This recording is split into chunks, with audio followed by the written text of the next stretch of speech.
I think that the idea of one belt and one road, the rhetoric that is used to describe it, shuang ying, gong tong ti, this kind of language that is used to describe it, is itself rooted in Chinese philosophy. Chinese philosophy is ji yu li er li ren, ji yu da er da ren.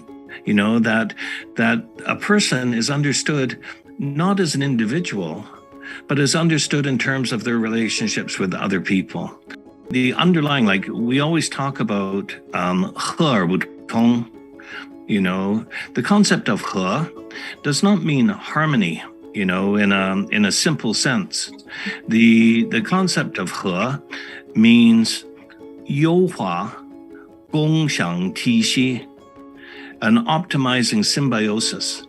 And so this idea of he is a noble aspiration. And if it can be successful, if it can live up to this rhetoric, then I think it makes an important contribution to the world. I think that China has developed in this one generation in a way that has never been seen before.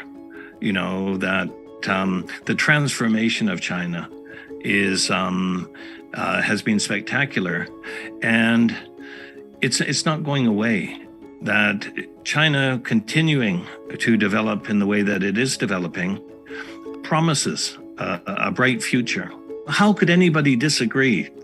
When we look at what has happened in China in one generation, if you were to take the Gaotie to Africa, to South America, to Central America, wouldn't that be a good thing? Wouldn't that kind of development really make life better in different places? Idailu has a political aspect. It has an economic aspect, but maybe the most important aspect is the cultural aspect.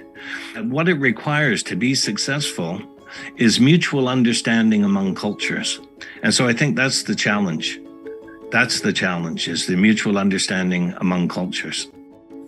The challenge for China today is to have a global tianxia, is to really focus on how to best cultivate its relationships with other cultures in such a way that it can continue to grow.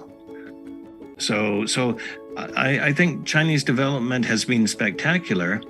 Now it has to become integrated into global development.